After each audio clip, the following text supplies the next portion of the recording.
Hey, all. So let me just tell you, it is Tuesday the 8th, and I'm sucking at this whole process here with this video thing. Friday, I recorded one, and the time it took for it to download and save onto the computer so then I could upload it to Dropbox, send to my guys, Drew and to Samuel, and have them put it together and get out to you.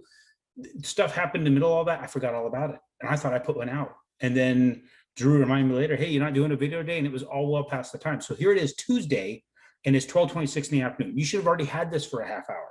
So you're getting it late. And I'm very, very sorry because my mind's not working the way that it needs to. Something's happening here. I'm just going to blame it on COVID because that sucker has messed up my head like you wouldn't believe. But so let's look at the market real quick. I want to get you guys some data to go off of. Mortgage-backed securities are holding pretty strong, and a lot of it comes from last week's. This right here is where we saw a lot of positive movement, and it had a lot to do with we saw the negative movement hit here on Thursday, and that was because the ADP report came out and said that we had all these jobs that were created, this massive job report from the ADP perspective. So they thought, oh man, the economy is really, really doing well. And then you get the Bureau of Labor Statistics report that quoted 559,000 jobs versus right close to 1 million jobs from ADP. Well, ADP is not the official report. Bureau of Labor Statistics is. Well, that was half of what the previous report said, less than what was estimated of 600,000. So now that right there threw everything off, and we had a really positive day, as you could see. Well, where are we at now? When we start looking at the current news that's happening out there, there's some other things that are causing us a little bit of grief, right? So the Fed is indicating, at least we look at New York Fed President John Williams, he felt the economy has improved, but it's on a decent trajectory, but he's still a ways off of reaching substantial further progress. They need to adjust their, anything that they believe that they would need to adjust their purchases of MBSs and treasuries, mortgage-backed securities, and the treasuries.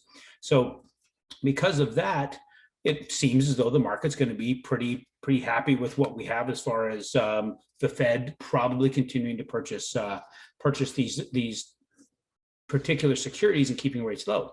But then today we get a report out that the former Fed governor, Kevin Warsh, he said that some of the issues we're facing is something that could be transitory, but the Fed is taking a huge risk if they don't act by stopping their MBS purchases and the Treasury purchases. So what we have here is two different opinions from two different people that have some sort, and are fairly influential, right? So you have one that's a sitting New York Fed president, then you have the former Fed governor making these comments. One saying that they don't see any reason to stop, the other is saying they should stop. Well, and right now we're seeing this kind of sideways movement for the last little while. This has to do with with the particular MBS that has to do with owner-occupied purchases. So again, where are we at? What does that tell me about the economy of the future? I have no idea, because you have two different people with different perspectives that are looking at these from a level that you would think that they would have some sort of information to provide. The question is what's fueling it all? What's driving that? I can't say either, because there are too many different. I can't even begin to speculate. Right. I think the only way we can speculate what the future is going to bring is we probably have to get some darts and some beer pong going. Whatever we come up with could be right, could be wrong. Just like every guess that I'm making here at this point, there is some fundamentals that you'd think that we'd be able to use, but they seem to be thrown out the window when you hear from different directions. All I know is right now, mortgage-backed securities seem to be holding well. It's still doing pretty well. We're in the lower end of the fours for people doing investments. Take advantage of the situation. Just like we talked before, don't wait to get involved in something. If the deal looks good, the deal looks good, you move forward.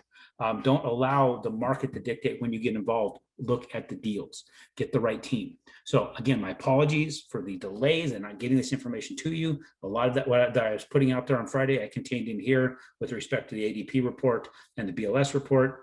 So thank you for watching, and I'll try and remember to actually do my part and get this out to you going forward instead of just recording it and saving it. Thank you, and I'll talk to you guys on Friday.